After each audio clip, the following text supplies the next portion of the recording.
여러분들이 나 자신으로 연기하라 그러면 못하겠다. 어떻게 그게 가능한가 할 때 헷갈려하는 부분이 뭐냐면 현재의 나와 이 배역이 너무 안 맞는 거야. 그리고 내가 지금까지 살아온 인물의 나의 20년, 30년의 삶과 이 배역은 별로 교집합이 없어 보이는 거야. 그래서 이제 나 자신으로 이걸 어떻게 연기하냐라고 하는데 여러분이 배역을 준비하면서 정서적 기억이라는 용광로에 용해시켜 놓은 목표와 주어진 상황 사이에는 무수히 많은 조합이 가능하다라는 거야. 그러니까 목표, 주어진 상황을 조합해서 나와 교집합을 만들 수 있다. 얼마든지 만들 수 있다는 거야.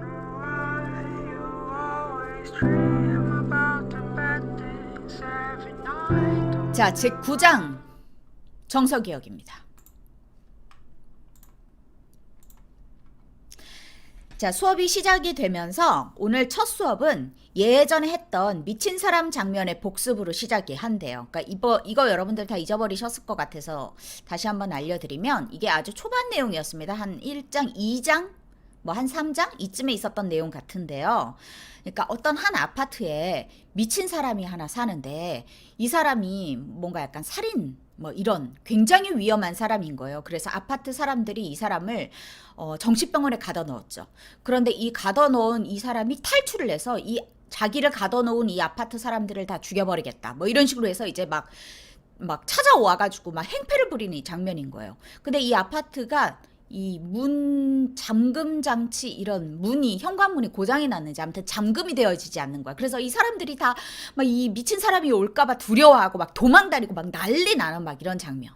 그래서 한 친구가 아마 폴이었던 것 같은데 한 친구가 이 미친 사람 연기를 하고 나머지 친구들은 이제 다 그 아파트 주민인 거죠. 그래서 막 난리 나서 막 도망가고 소리 지르고 막 꼬스자는 막 정신을 차려보니까 재떨이를 들고 앉아 있었고 막 이랬다라는 이야기를 막 합니다. 그래서 이 장면을 다시 시작하는 거예요. 이런 종류의 연습을 해본 지 오래되었기 때문에 우리들이 아주 신이 났대요. 왜냐면 우리는 놀랄 것이 없었고 우리는 각자 무엇을 해야 하는지 또한 어떻게 해야 하는지를 잘 알고 있었다. 우리는 너무 자신만만해서 다소 허세까지 부리고 있었다. 반야네요. 폴이 아니고 반야가 우리를 놀라게 하면 우리는 앞에서 했던 대로 반대편으로 몸을 날려서 도망쳤고 자, 그런데 여기서 한 가지 달라진 것이 있었다고 해요. 그것은 그의 갑작스러운 경고에 대해서 우리들은 이미 준비가 되어 있었다는 사실이다. 그 때문에 우리들이 도망치는 모습은 전보다 훨씬 더 명료했고 그 효과도 더 강력했다. 나는 늘 하던 연기를 정확하게 반복해서 탁자 밑으로 숨어 들어갔대요. 다만 재떨이 대신에 커다란 책을 움켜쥐고 있다는 차이뿐이었다. 다른 배우들도 다 대동소이했대요. 예를 들어 우리가 처음 이 장면을 연습할 때 소냐는 다샤와 부딪히면서 우연히 베개를 딱 떨어뜨리는 장면이 있었는데 이번 연습에서 그녀는 부딪히지도 않았는데 베개를 떨어뜨렸대요. 그리고 나중에 왜 그랬냐면 나중에 다시 줍기 위해서래요. 토르초프 선생님과 라흐마노프 선생님의 평가는 우리를 깜짝 놀라게 했대요. 너희들은 오늘 연기 완전 거짓되고 불성실하고 가식적이었다라고 하는 거예요. 그래서 이 친구들이 혹평을 들어서 풀이 죽었다고 합니다. 그리고 우리가 실제로 느끼고 있었고 우리 행동했고 우리가 체험하고 있었는데요 라고 이제 항변을 해요. 그러니까 선생님께서 그래 물론 너희들이 뭔가를 느끼고는 있었지 그것마저 없으면 죽어 있는 거니까 그런데 문제는 무엇을 체험하고 있느냐는 것이 아니냐. 자, 이번 연습과 지난번 연습 뭐가 다른지 한번 풀어가면서 비교해보자 라고 하십니다. 자, 여러분이 각종 동작, 외적 행동, 전후의 연관성 그리고 배우들이 그룹을 형성하는 일체의 세밀한 행동 등 그 전체적인 연출을 놀랍게도 정확하게 유지하고 있다는 점이 문제다. 마치 세트를 사진으로 찍어서 보여주는 것 같은 생각이 들 정도다. 이건 뭐냐면 여러분이 연기의 외적, 사실적 측면을 대단히 예리하게 기억하고 있다는 사실을 입증해 주는 거다. 그런데 그게 그렇게 중요하냐? 관객인 나의 입장에서는 여러분의 마음속 움직임이 훨씬 더 큰 관심사다라고 말씀을 하세요. 그러니까 여러분들 이거 기억하셔야 돼요. 저도 여러분들의 연기를 들으면요. 선생님의 입장으로 이제 듣기도 하지만요. 관객의 입장으로 듣거든요. 선생님이 가장 궁금한 것은 여러분의 마음속 움직임이에요. 그리고 청자도 마찬가지일 겁니다. 여러분의 마음속 움직임이에요. 근데 여러분 되게 오해하고 있죠.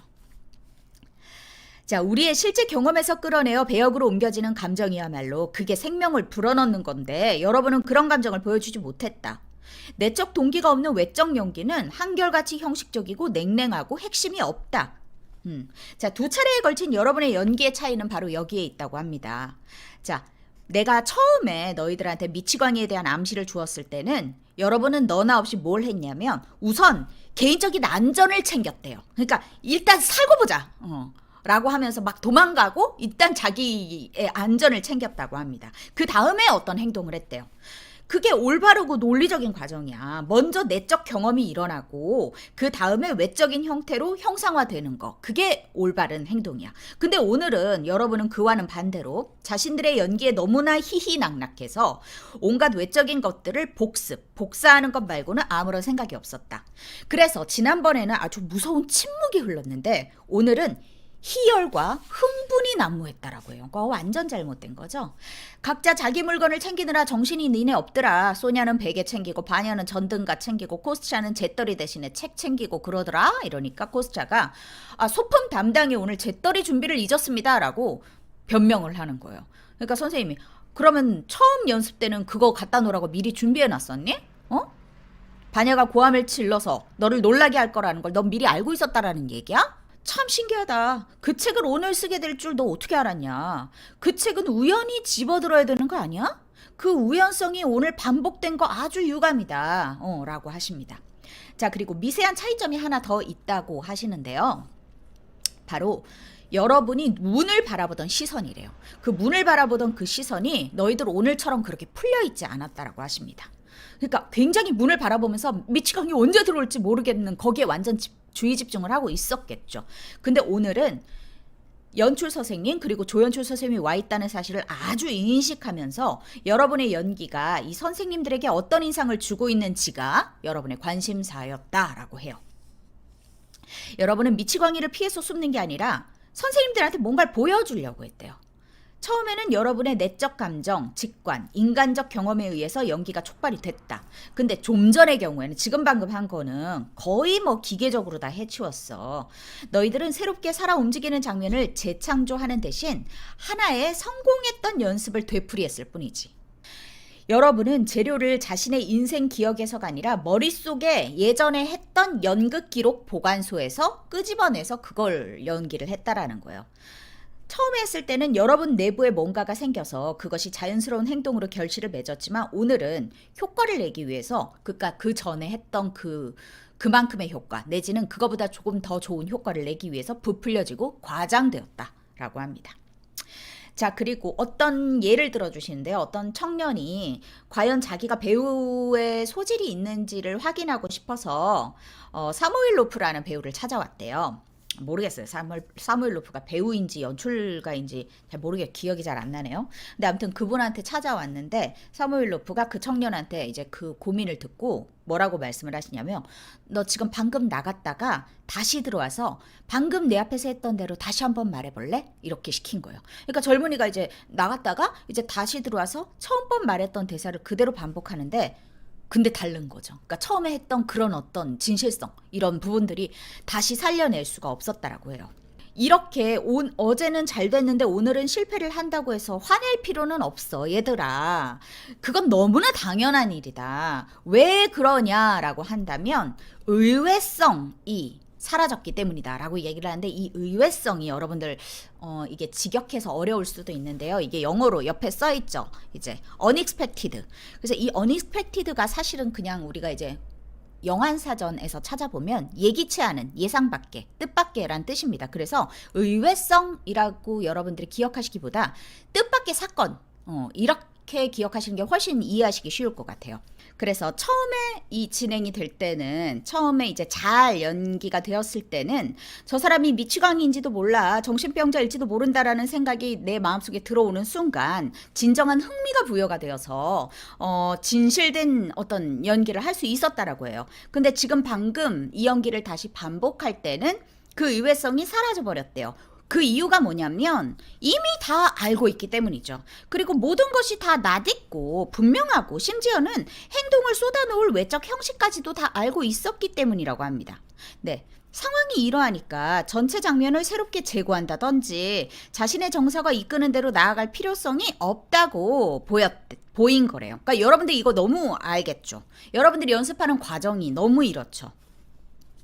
그리고 집에서 연습하다가 학원 가서 이제 다시 보여줄 때도 집에서 했던 그 좋았던 느낌을 재현해내는 것이 여러분의 목적이 되잖아요. 그래서 그 순간을 진실하게 살아내야 되는 부분을 잊어버리고 다른 데 포커스를 준단 말이에요.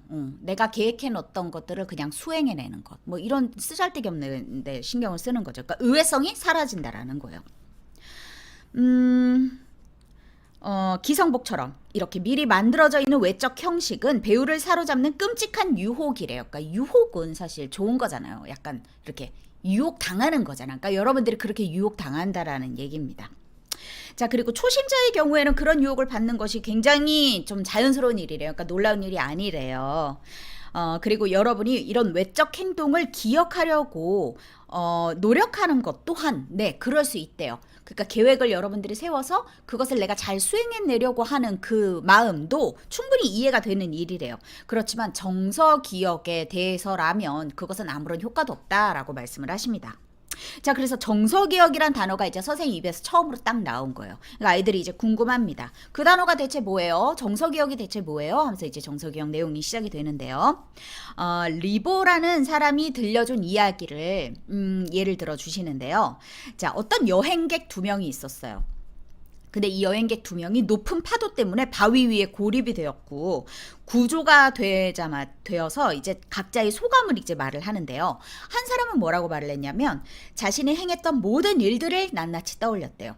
어떻게, 왜, 어디로 갔고, 어디로 기어 올랐다가 어디로 내려왔고, 어디로 뛰어 올랐다가 어디로 뛰어 내렸다. 뭐 이런 식이었대요.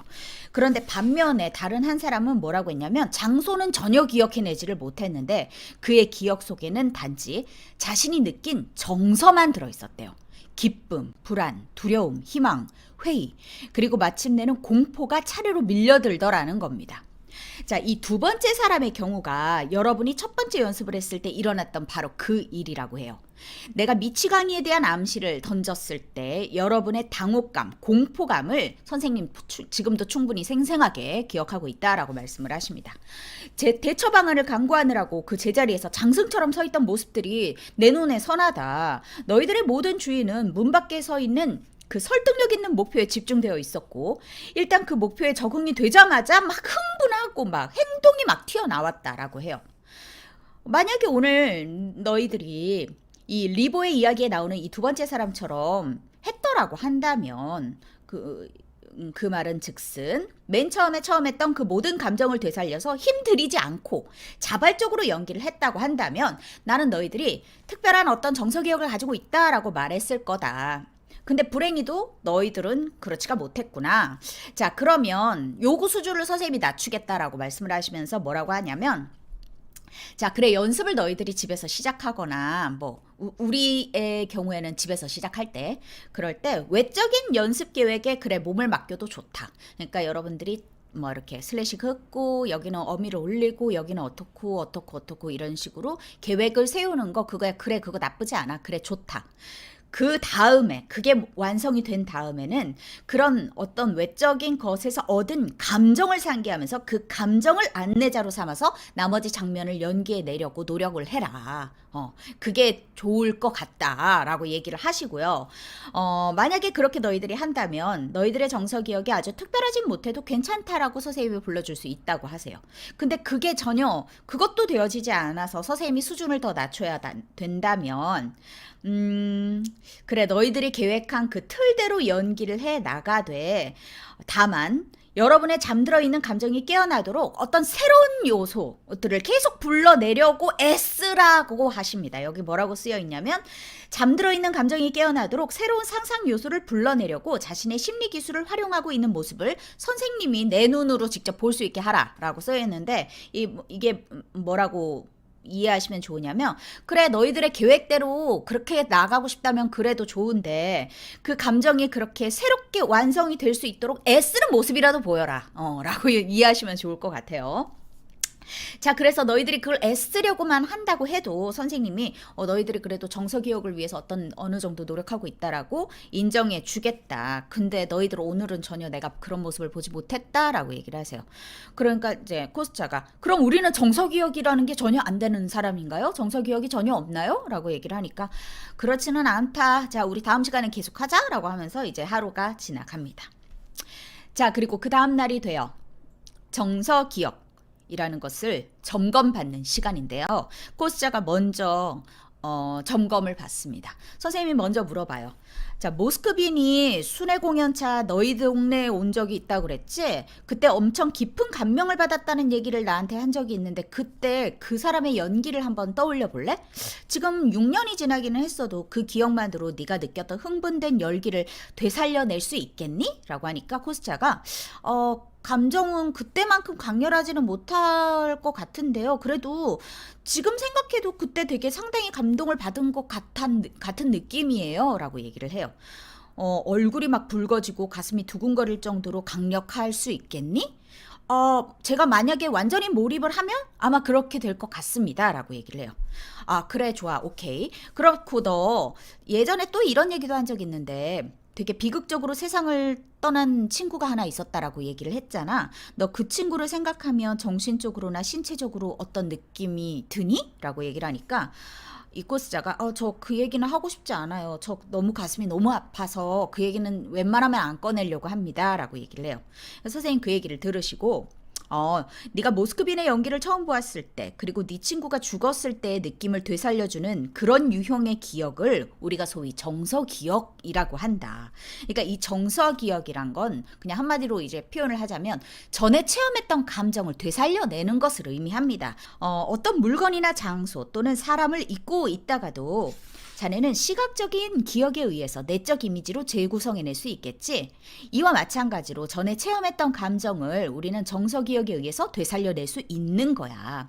이런 감정은 전혀 되살아날 것 같지 않다가도 돌연 어떤 암시나 생각 또는 낯익은 물건 뭐 이런 것들을 딱 보면 그게 계기가 돼서 완전히 그대로 되살아나기도 하고 어떨 때는 되게 강력하게 느낌이 오기도 하고 어떨 때는 그보다 좀 약하기도 하고 또 어떨 때는 똑같이 강력한 느낌인데 약간 다른 모습으로 되살아나기도 한다라는 얘기를 하세요.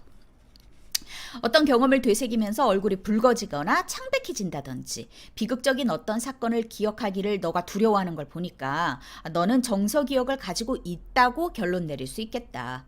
그런데 그것은 네가 가지고는 있는데 무대에 설 때 우리는 극적 과장 상태에 빠져버리기 마련인데 그것과 싸워서 이길 만큼 훈련되어 있지는 않을 거야 라고 얘기를 하십니다. 그래서 여러분들이 아마 정서기억은 거의 다 있으실 거예요. 이 정서기억은 다 있는데 이것을 무대에서 연기할 때 끄집어낼 수 있는 것은 훈련이 되어야 끄집어낼 수 있다라고 해요. 그래서 여러분들이 이게 훈련이 되어 있지 않다라고 한다면 이게 안 올라온다라는 얘기예요. 그러니까 배우 수업이라는 것은 훈련이 굉장히 많습니다. 우리 집중력 훈련, 뭐 관찰력 훈련, 여러 가지 이제 배우 수업 우리가 8장, 9장까지 오면서 여러 가지 훈련이 있었잖아요. 주의 집중 훈련이라든지. 이론도 모르고 이론을 알아도 안 하지. 그게 여러분들이 연기를 못하는 이유는 90%가 게으르기 때문이라고 제가 그래서 얘기하는 거예요. 자, 그래서 이게 훈련이 되어야 되는 부분인데 코스자도 아직 훈련이 되어 있지 않다라고 얘기를 하셨고요. 그리고 이 정서기억과 감각기억, 이 감각기억이라는 건 우리가 느끼는 오감이죠, 오감. 오감에 대한 어떤 감각기억을 구별해서 이제 설명을 해주셨는데요. 배우는 어느 정도 감각적인 기억을 사용을 합니다. 그리고 오감이 있는데 이 오감 중에서 가장 인상을 잘 받는 것이 시각 그리고 청각이래요. 그래서 어떤 화가들은 되게 뛰어난 어떤 기억력이 좋은 화가들은 시각적 기억력이 좋은 화가들은 죽은 사람을 기억만으로 똑같이 초상화를 그려낼 수 있겠죠. 기억력이 굉장히 시각적 기억력이 좋은 친구들은. 그리고 어떤 청각적 기억력이 굉장히 좋은 음악가들은 내면적으로 방금 들은 교향곡 전체를 기억하고 있다가 악보 보지 않고 기억하고 있다가 그 음악을 이렇게 막 다 악보에 써내려간다든지 이럴 수 있겠죠. 그러니까 청각적 기억력이 굉장히 좋은 음악가들은 그렇겠죠. 그래서 그런 시청각적 능력이 있는 친구들은 그 이미지를 머리에 심었다가 나중에 회상해낼 수 있는 거예요. 그게 이제 시각 청각적 감각 기억인 거예요.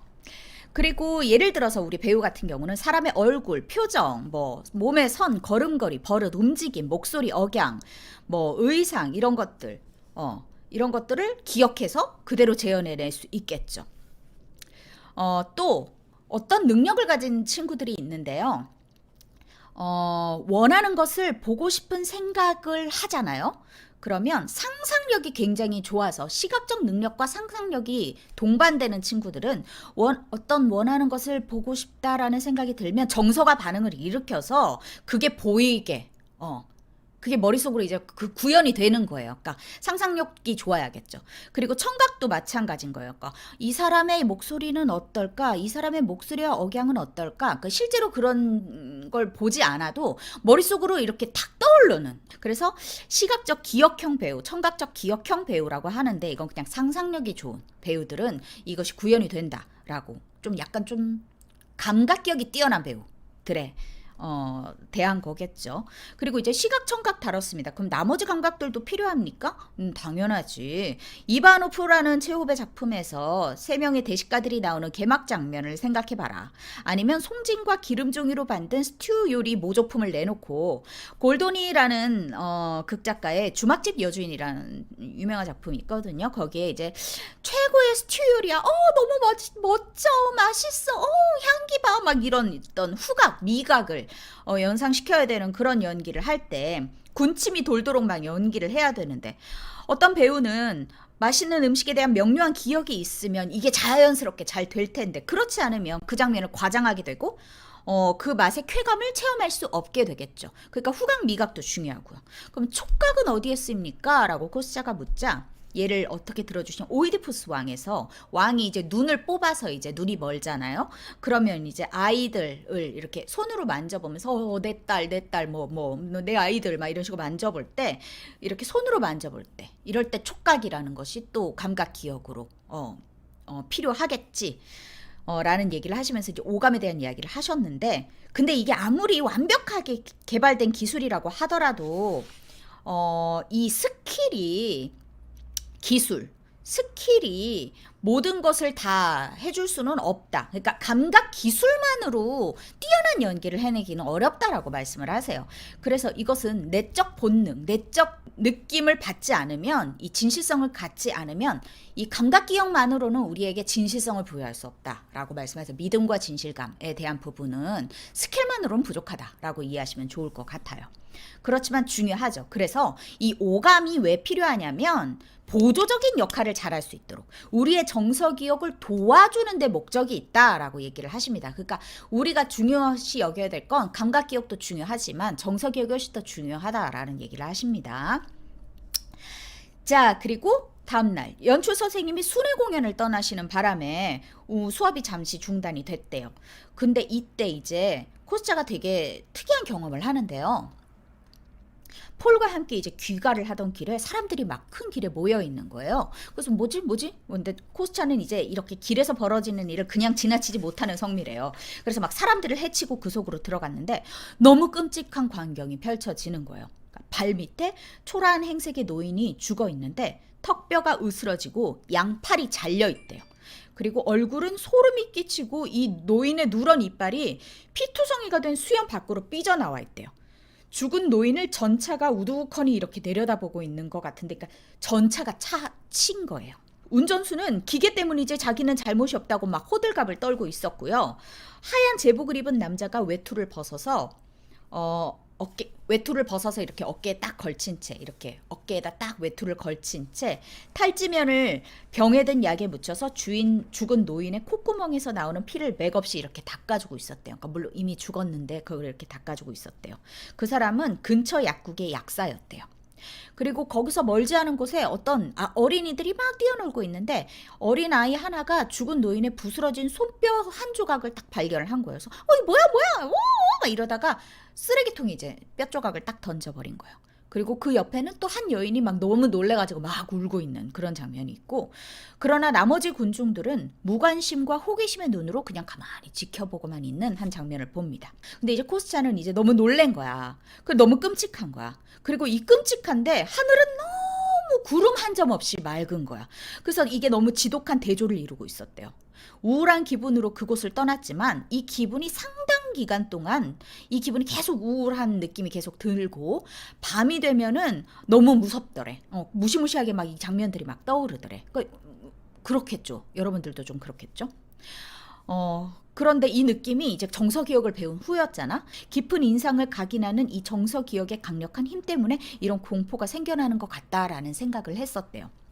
그리고 며칠 뒤에 사고 현장을 이렇게 다시 지나게 되었는데, 나도 모르게 걸음을 멈추고 얼마 전에 있었던 일을 이렇게 돌이켜 봤습니다. 모든 흔적은 이미 사라져 있었고 그냥 세상에 사람 수가 하나 줄었다는 것 그뿐인 것 같았고, 아마 쥐꼬리만한 보상금이 이 죽은 이의 가족에게 지급되었을 거고, 그로써 모든 사람들의 정의감도 달래졌을 것 같고, 그러니까 모든 것은 아마 제대로 된 거겠지, 세상적으로 봤을 때는. 하지만 이 노인의 아내와 아이들은 어쩌면 굶고 있지 않을까? 막 이런 생각에 잠겨 있노라니 이 기억에 변화가 생기는 것 같았대요. 처음에 자기의 기억은 그냥 자연주의적인, 우리 지난번에 알려드렸죠. 자연주의가 뭔지. 그러니까 있는 그대로의 그 자연 그대로의 모습을 묘사하는 게 자연주의라고 했잖아요. 그러니까 그 어떤 세부 사항 같은 것들을 자연적으로 그냥 자연주의적으로 기억하고 있었던 게 코스자의 기억이었는데, 그러니까 다시 말하면 부서진 턱뼈, 잘려나간 팔, 흐르는 핏물을 가지고 장난치던 아이들의 모습, 뭐 이런 물리적인 요소들로 내 기억이 채워져 있었는데, 지금은 그 모든 기억에 의한 충격은 마찬가지지만 방식이 달라졌대요. 어떻게 달라졌냐면 인간의 잔악성, 불공평, 무관심에 대한 분노로 가득 찬 느낌이 드는 거예요. 그리고 일주일 후 학교로 가는 길에 다시 그 현장을 지나갔어요. 그리고 잠시 멈추고 그 사건을 다시 생각해 봤어요.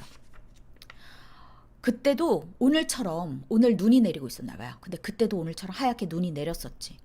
그래, 이게 인생이다. 지면에 뻗어있던 시커먼 시체가 딱 기억이 나요. 그래, 저게 죽음이다. 흐르는 핏물.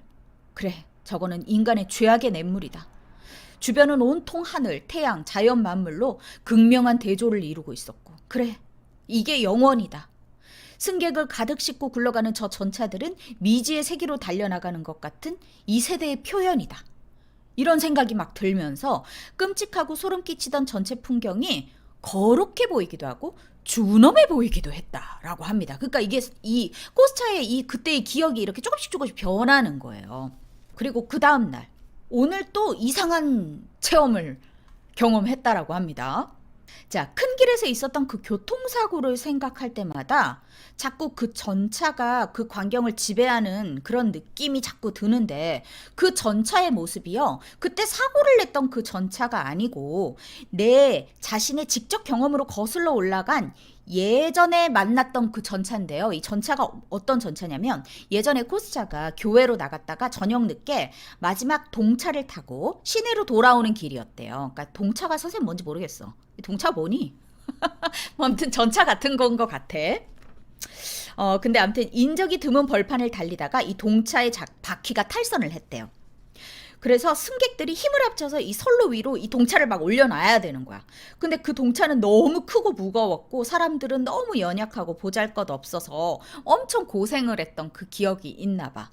그 전차 사건을 기억을 할 때 그 전차 모습이 자꾸 예전에 그 동차로 자꾸 오버랩이 되는 건 거야. 그래서 내가 왜 이러지?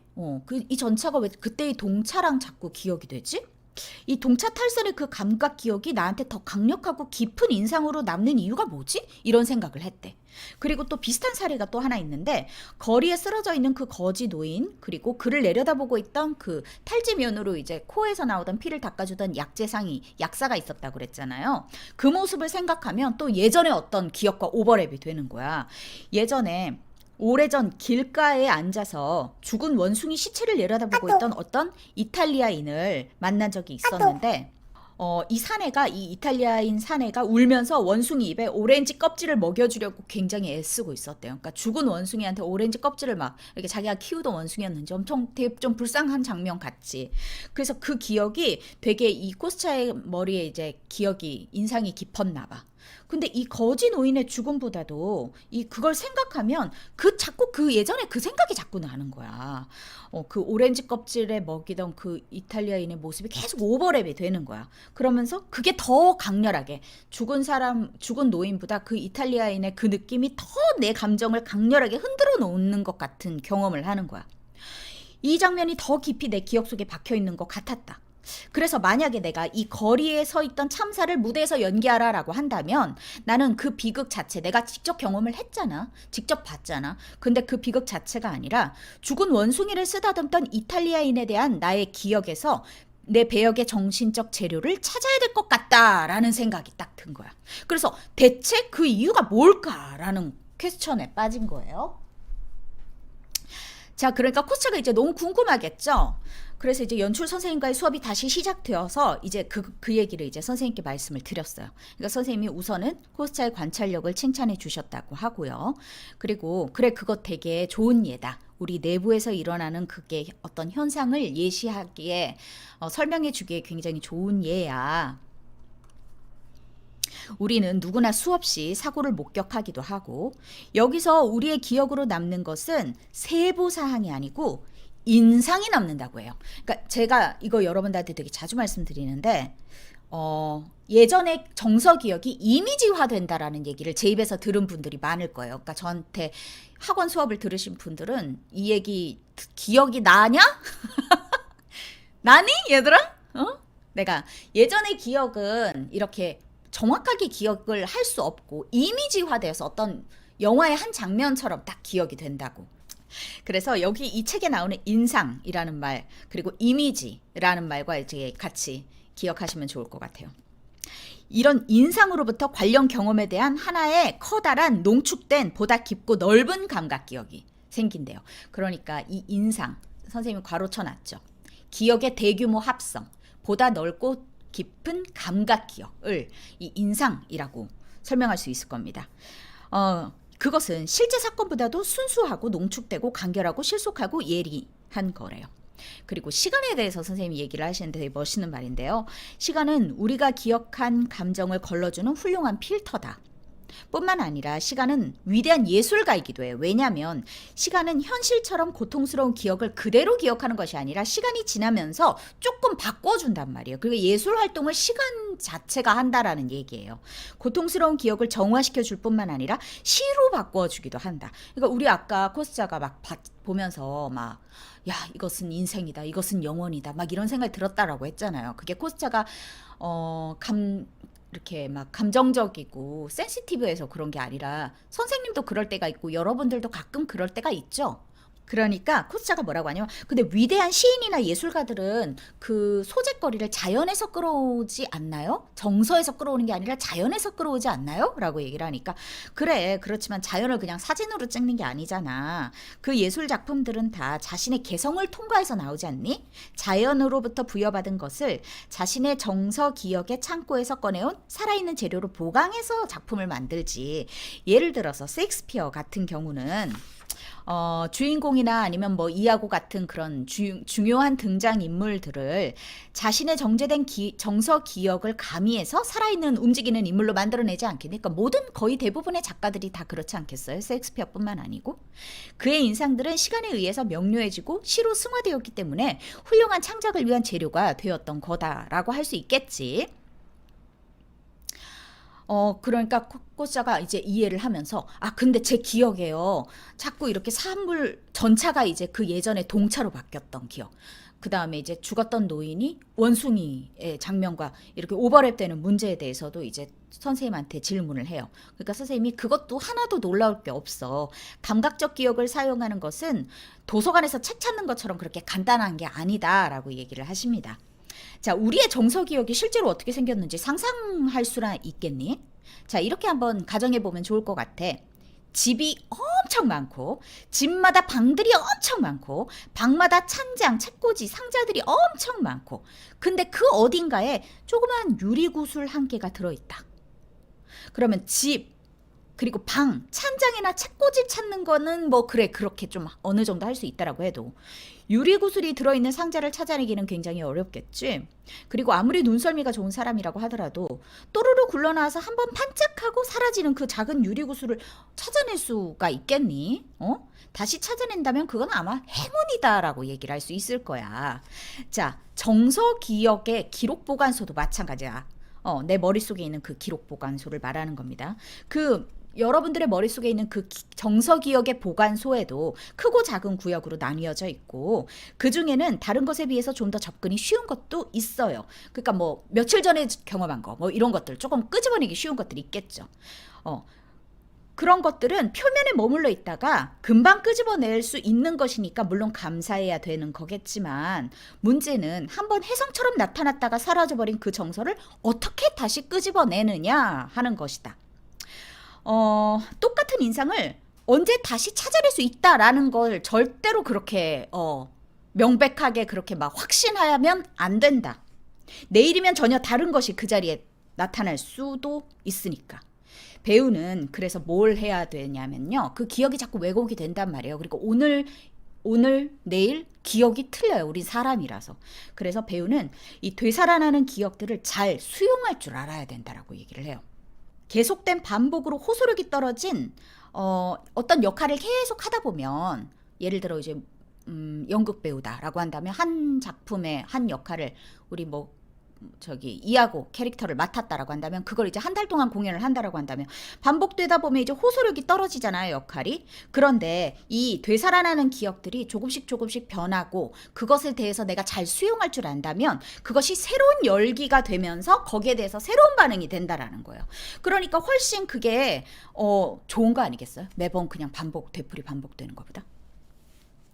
자, 배우의 반응이 강렬할 때는요, 영감이 떠오를 수 있습니다. 그런데 그렇다고 한번 우연히 스쳐간 영감을 쫓느라고 시간을 허비하면 안 된다. 영감은 지난 날처럼 어린 시절처럼 첫사랑처럼 다시는 오지 않는데요.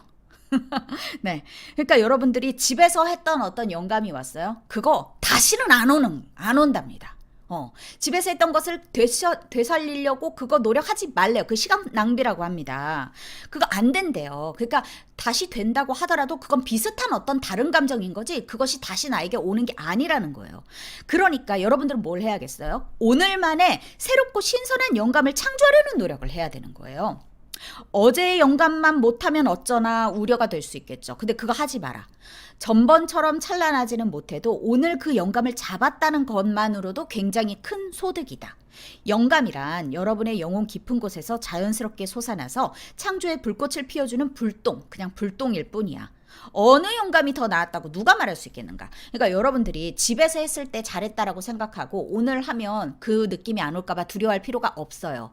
왜냐하면 여러분들이 잘 몰라. 뭐가 더 낫다라고 판단할 수가 없어. 오늘 나한테 새로운 영감이 불러일으킨 게 지난번보다 나을 수도 있단 말이야. 그게 뭐가 더 낫다고 할 수 없단 말이야. 그리고 사실 예술이라는 게 굉장히 주관적이라서 보는 사람마다 또 다르게 받아들이기도 하거든요. 그래서 집에서 생각한 여러분들의 좋았던 느낌을 재현해낼 필요가 전혀 없는 거예요. 그러니까 그게 아무 배우에게 별 쓰잘데기가 없는 행동이야. 네. 그래서 그것을 영감의 씨앗이라고 하는데요. 이 영감의 씨앗, 영감을 불러일으키게끔 하는 그 요소를 말하는 거겠죠. 그 씨앗은 우리 내부에 보존되어 있는 것이지 외부에서 찾아오는 게 아닌 것 같다라는 생각을 이제 고스자가 합니다. 그러니까 이 영감의 원천, 영감이 어디서부터 오는가라는 것을 고스자가 생각해 보니까 이게 그냥 어떤 1차원적인 정서기억, 예전에 있었던 어떤 1차적인 어떤 기억이 아니라 이 기억을 통한 어떤 기억, 그러니까 1차가 아니라 2차 이런 식으로 들어가서 내가 이 영감을 받는 거구나라는 생각이 들었다라는 거야. 그래서 토르초보스 쌤한테 영감의 원천이 2차적인 건가요? 라고 이제 선생님한테 질문하니까 토르초보스 쌤 뭐라고 하시냐면 잘 모르겠다. 잠재의식에 관한 건 그건 내 소관이 아니지. 그리고 나는 그 영감의 순간들이 막 1차적이다, 2차적이다 이런 식으로 그 신비의 껍질을 깨려는 태도는 옳지 않아 보여. 그냥 그 자체가 아름다운 거고 창조성을 키우는 위대한 자극이니까 그걸 그냥 우리는 추구하는 방향인 거지. 그게 막 과학적으로 막 1차다, 2차다 이런 식으로 나눌 필요가 과연 있을까라는 얘기를 하시고요. 근데 코스자는 거기서 물러나고 싶지 않았대요. 되게 학구열이 좋은 친구죠. 여러분들도 제발 이런 학구열을 좀 가져보세요. 그래서 아니 우리들이 느끼는 모든 것이 사실은 2차적인 게 아닙니까? 우리가 만약에 사실 무대에서 어떤 것을 느낀다, 처음 느낀다, 이 감정이 필이 처음 왔다라는 게 이게 있을 수 있는 일인가요? 그리고 만약에 그 새로운 감정이 탁 실생활에서 전혀 경험해보지 못한 감정이 탁 찾아온다라고 한다면 그건 좋은 겁니까? 아니면 나쁜 겁니까? 이런 식으로 질문을 해요. 선생님이 이제 생각을 하시다가 그건 종류에 따라 다른 건데 자 만약에 네가 햄릿의 마지막 장면을 연기한다고 치자. 너는 왕의 역할을 하고 있는 폴에게 칼을 들고 몸을 날려서 이렇게 탁 찌르는 장면인데요. 찔러 죽이는 장면인데요. 그때 갑자기 막 필 받아서 영감님이 오셔서 정말 피를 보고 싶다라는 충동이 막 용솟음 치고. 근데 물론 칼은 이제 진짜 칼이 아니잖아요. 소품이잖아요. 그러니까 찔러도 피는 나지 않을 거예요.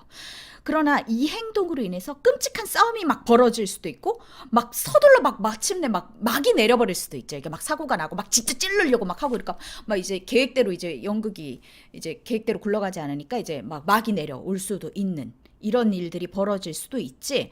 이게 그 순간에 영감에 몸을 맡기면 일어나는 일이라고 할 수도 있을 텐데 이런 느낌이 든다라는 건 과연 좋은 걸까? 라고 얘기를 하니까 선생님의 이 느낌이 좀 안 좋은 것 같잖아. 그래서 코스자가 바람직하지 않은 건가요? 라고 얘기를 하니까 토르츠오프 선생님이 아니 바람직해 라고 얘기를 하십니다. 아주 바람직해. 근데 이런 직접적이고 강력하고 생생한 정서는 네가 생각하는 것처럼 그렇게 무대에서 막 이렇게 나타나질 않아. 이런 정서는 오래가지 못하고 한 막도 못 넘길 때가 굉장히 많을 거야. 그냥 잠깐 빛을 발하고 사라져. 물론 이런 형식의 정서, 그때 확 느낌이 드는 어떤 영감님이 오시는 그런 순간은 아주 바람직하고 우리는 이런 정서가 자주 나타나서 우리 정서의 성실성을 고양시켜 주기를 바래. 정서의 성실성이야말로 창조 작업에서는 가장 귀한 요소지. 네, 그렇죠. 우리도 그분이 오시기를 항상 기대를 하죠. 그렇지만 이 정서라는 건 우리가 통제할 수가 없어. 오히려 정서가 우리를 통제하지. 오늘 기분이 안 좋으면 여러분들이 아무리 애를 많이 써도 느낌이 안 오죠. 그리고 오늘 호르몬이 좀 영향을 나한테 주는 날이에요. 그러면 우리가 아무리 애를 써도 그 호르몬의 노예가 되죠. 네. 우리가 정서가 우리를 통제한단 말이에요. 뭐 어제 남자친구랑 실연을 했어요. 그러면 오늘 내가 아무리 이 역할에 빠져들려고 해도 영향을 받죠. 네. 집에서 싸웠다든지 뭐 이러면 우리 영향을 받죠. 그래서 정서가 오히려 우리를 통제한다라는 말이에요. 그래서 우리는 그냥 자연에 맡기고 그래 정서가 오면 참 좋겠다라고 바랄 수밖에 없고 물론 그렇게 무의식적으로 감정이 이렇게 일으켜주면 참 얼마나 좋겠니? 그게 우리의 꿈이고 바람직한 양상이야. 그렇다고 하더라도 정서기억에서 도출되는 되풀이된 감정의 의미를 경시해서는 안 된다라고 써 있는데 이 되풀이된 감정이라는 말이 여러분들한테 어려울 것 같은데요. 정서 기억을 통해서 끌어올려진 감정을 말하는 거예요. 그러니까 정서 기억을 통해서 예전에 있었던 그 기억이 되풀이된잖아요, 감정이. 그래서 이제 직역하니까 이렇게 어렵게 쓰여 있는 거예요. 되풀이된 감정, 그러니까 정서 기억을 통해서 끌어올려진 이 감정이야말로 배우가 그나마 영감을 불러일으킬 수 있는 유일한 수단이다라고 말씀을 하십니다. 우리 배우는 의식적인 수단을 통해서 잠재의식을 끌어내는 사람이죠. 의식적 수단이 우리에겐 정서 기억이 되겠죠. 그리고 정서 기억이 중요한 두 번째 이유, 또 다른 이유 뭐냐면요. 우리 예술가는 자신의 역할을 그냥 마구잡이로 구축하는 게 아니다. 근데 여러분들은 마구잡이로 구축한 친구가 몇 명 있어요. 예술가란 자신의 역할을 마구잡이로 구축하는 게 아니고 아주 조심스럽게 기억을 더듬어서 실제 경험에서 가장 흥미로운 것을 잘 골랐을 수 있는 배우여야 해요. 배우는 평소 자신의 느낌이 아니라 인물에게 더 소중한 정서를 엮어서 그리고자 하는 인물의 영혼을 짜나가는 직공이라고 할 수 있지. 그러니까 배우라는 예술가는 자기 내면의 최고를 취해서 무대에 올라오는 사람이야. 그러니까 여러분들이 저랑 공부를 하면서 분석을 할 때 마구잡이로 분석하는 친구 있지. 그 얘기를 하는 거야. 그 분석을 할 때 여러분들이 자신의 기억, 자신의 모든 최선을 다해서 흥미로운 것들을 최고를 취해서 분석표에 옮겨 쓰는 사람이 되어야 여기서 말하는 배우이고 예술가인데, 마구잡이로 취하는 친구들이 우리 반에 몇 명 있긴 합니다만, 그러니까 그게 최선을 다해서 끄집어낸 거기 때문에 이 정서기억이 중요한 또 다른 이유라는 거예요. 자, 이 얘기를 들으니까 우리의 그리샤께서 뭐라고 질문을 하냐면, 아니 햄릿에서 파랑새의 슈가에 이르기까지 무슨 역할을 막론하고 우리 자신의 똑같은 낡아빠진 감정을 써야 한단 말씀이세요? 이러는데, 이게 뭐냐면 햄릿, 그러니까 셰익스피어의 햄릿, 그 다음 파랑새의 슈가는, 파랑새는 이제 상징주의 옆에 써있죠. 상징주의 작가래요. 그러니까 사실주의가 아닌 거죠. 그러니까 상징주의, 부조리 이런 건 다 현대에 나온 거란 말이에요. 그리고 아동극이래요. 그러니까 뭐 성인극과 아동극의 차이도 있을 수 있고, 셰익스피어 극과 그 상징주의 작품의 차이도 있을 수 있죠. 그러니까 이 그리샤가 지금 질문하는 내용은 뭐냐면, 모든 작품, 모든 장르, 모든 역할에 다 내 정서기억을 이용해야 된다라는 말씀이신가요? 라고 얘기를 하는 거야. 선생님이 여기 써놨죠. 그러니까 토르초프 선생님이 뭐라고 말씀을 하시면요, 달리 무슨 도리가 있냐? 자네는 배우가 맡는 모든 배역을 위해서 온갖 새로운 느낌, 심지어 새로운 영혼도 만들어 수 있다고 기대하는 거야? 그러면 배우는 영혼이 몇 개여야 되는 거야? 반면에 배우가 자신의 영혼을 떼어버리고 그리고 배역에 적합한 영혼을 다시 끄집어낼 수가 있는 거야? 그러면 그 영혼은 대체 어디서 구하는 거야? 아니 옷이나 시계 같은 물건은 빌려다 쓸 수 있지만 감정을 어디서 빌려온단 말이야. 내 감정은 오직 내 거고 네 감정은 오직 네 거야. 너는 배역을 이해하고 그리고자 하는 인물에 공감하고 그의 입장에 설 수 있게 된다면 자네는 그가 행동하는 것처럼 행동할 것이고, 그렇게 된다면 배우에게는 배역에 요구되는 감정과 유사한 감정이 유발될 거야. 그 감정은 극작가가 창조한 인물의 것이 아니라 배우 자신의 것이야 라고 얘기를 하십니다. 그러니까 여러분, 나 자신으로 연기한다라는 말이 이런 얘기예요. 자, 그리고 우리 배우 수업 책 표지에 있는 내용이 여기 나옵니다. 무대에 설 때 결코 자기 자신을 잃지 않도록 해라. 언제나 자기 자신으로 한 예술가로서 행동해라. 누구도 결코 자기 자신을 벗어날 수가 없어. 그러니까 벗어날 수 있으면 해봐라. 근데 그게 가능하냐? 불가능하다는 얘기예요. 무대에서 자기 자신을 잃어버리는 순간 진실한 배역의 생활과는 멀어지고 그때부터는 과장된 거짓 연기가 시작되는 거다. 그러므로 아무리 많이 연기를 하고 아무리 많은 배역을 맡는다고 하더라도 자신의 감정을 사용해야 한다는 규칙에 예외를 두지 마라. 이 규칙을 위반하는 것은 곧 자신이 그리는 인물을 죽이는 것과 같다. 그러니까 그 배역을 우리는 살려야 되는 거잖아요. 근데 죽이는 것과 같대요. 왜냐하면 배역의 생활의 실제 원천인 살아 구동치는 인간 영혼, 그러니까 영혼을 사실 우리는 불어넣는 작업인데, 글은 영혼이 없잖아. 배역이라는 것은 사실 영혼이 없잖아. 그러니까 이 배역에 영혼이 들어가야 되는데, 내가 그 역할을 연기할 거면 내 영혼이 들어가야 된다라는 얘기야. 내 영혼이 들어가서 그것이 하나의 영혼이 돼야 된다는 거야. 내가 배우라면 내 영혼이 들어가야 되는 거고, 자네가 그 배역을 맡았다면 자네 영혼을 넣어서 그 배역에 영혼이 돼야 된다라는 거죠. 근데 그리샤는 도저히 이걸 믿을 수가 없었대요. 믿어지지가 않았대요.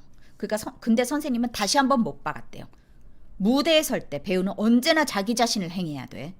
그러나 그것은 다양한 나 자신, 그러니까 현재의 나, 여러분들이 나 자신으로 연기하라 그러면 못하겠다, 어떻게 그게 가능한가 할 때 헷갈려하는 부분이 뭐냐면, 현재의 나와 이 배역이 너무 안 맞는 거야. 그리고 내가 지금까지 살아온 인물의 나의 20년, 30년의 삶과 이 배역은 별로 교집합이 없어 보이는 거야. 그래서 이제 나 자신으로 이걸 어떻게 연기하냐라고 하는데, 충분히 할 수 있는 게 뭐냐면요, 다양한 목표와 주어진 상황이 다르다라는 거예요. 여러분이 배역을 준비하면서 정서적 기억이라는 용광로에 용해시켜 놓은 목표와 주어진 상황 사이에는 무수히 많은 조합이 가능하다라는 거예요. 그러니까 목표, 주어진 상황을 조합해서 나와 교집합을 만들 수 있다. 얼마든지 만들 수 있다는 거야. 정서기억은 내적 창조를 위한 최고 유일한 진실한 재료래요. 이 재료를 사용해라. 다른 데서 원천을 찾으려고 들지 말고. 근데 그리샤가 또 삐딱하게 이제 얘는 도저히 믿을 수가 없는 거야. 여러분들도 이제 도저히 믿을 수가 없는 친구들이 있죠. 그런 친구들은 그리샤인 거예요. 이제 최그리샤, 김그리샤. 그리샤 또 뭐라고 하냐면, 아니 이 세상에는 역할이 너무 많고 그 역할에 적절한 감정 또한 너무 많을 텐데 배우가 그 감정을 다 가지고 있을 수는 없지 않아요? 내가 경험한 감정은 너무 조금이지 않아요? 이러는 거야. 그러니까 똑같은 얘기 또 하는 거야. 그러니까 선생님 뭐라고 말씀하시냐면, 배우가 만약에 적절한 감정을 갖지 못한다고 하면 연기를 할 수 없지. 그러니까 그 연기하면 안 된다. 그 배우의 그런 역할은 레파토리에서 배제돼야 된다라고 얘기를 하시고요. 배우가 자신의 천성에 어떤 인물의 극악함, 그러니까 어떤 악역, 그 다음에 어떤 선역의 모든 그런 극악함이나 고매함을 다 가지고 있지 않을 수도 있어. 그렇지만 그런 성질의 씨앗은 가지고 있지 않겠니? 선생님은 처음에 친구들을 만나면 항상 하는 얘기가 20살이 넘었으면 인간이 느낄 수 있는 감정은 다 겪어봤다라고 얘기를 하거든요. 크고 작음의 문제라고 얘기를 제가 항상 해줘요. 그래서 못 해낼 역할은 없다라는 얘기를 합니다. 그러니까 그 씨앗은 다 가지고 있다라는 거예요. 사이코패스가 아니라면. 왜냐하면 우리는 몸속에 선악의 모든 인간의 특징적 요소를 다 지니고 있어요. 배우는 자신의 기교와 테크닉을 이용해서, 그러니까 훈련을 통해서 배역을 개발하는 데 필요한 요소들을 자연스러운 수단에 의해서 찾아내야 된다. 이런 식으로 배우 자신의 살아있는 존재의 요소들이 조합되면 인물의 영혼을 만들어낼 수 있습니다. 자, 그래서 배우가 첫째로 관심을 가져야 되고, 정서기억을 위해서 첫째로 관심을 가져야 되는 건 뭐냐? 자, 정서적 재료를 끌어내기 위한 수단을 찾는 거예요. 그러니까 여기서 필요한 정서가 뭐 어떤 정서라고 했을 때, 뭐 슬픔이다, 뭐 분노다라고 했을 때 그 재료를 끄집어낼 수 있는 수단을 내 정서 기억에서 찾아내는 거죠. 그다음 둘째는 맡은 배역의 영혼, 성격, 감정, 격정 등을 조합하는 거예요. 그러니까 그 감정을 내가 고스란히 끄집어내서 예를 들면 막 싸우는 장면이에요. 그러면 나 17살 때 이거랑 비슷한 싸움을 한 적이 있어. 그래서 그걸 그냥 그대로 끄집어내면 망해. 비슷한 경험을 했다고 하더라도 망해. 왜냐면 그 기억이 다 왜곡이 된단 말이에요. 그리고 배역의 것과 완전히 일치하는 장면은 아니잖아요. 비슷할 뿐이잖아요. 그래서 그때 그것을 그냥 끄집어내면 망해요. 뭐가 다 아다리가 안 맞단 말이야. 그래서 그때의 그 장면의 그 기억을 가지고, 수단을 가지고 영혼, 성격, 감정, 격정 등을 무한히 조합해야 된다는 거야. 네. 그러니까 코스자가 뭐라고 하냐면, 그거 어떻게 하는데요? 자신의 정서 기억을 그 수단과 방법은 그 어디서 찾아낼 수 있는 겁니까? 라고 하니까 선생님이 정서 기억을 사용하는 방법이라는 게 있어 라고 얘기를 합니다. 그러니까 그게 뭐예요? 하니까 다음 시간에 라고 하시면서 끝납니다. 자, 그거는 다음 복잡한 문제니까 다음에 다루기로 하자라고 하면서 5파트가 끝나요. 자, 그럼 우리는 오늘 5파트까지 다룰 거고요. 다음 주에 우리가 대체 선생님이 무슨 얘기를 하는지 들어보도록 하겠습니다.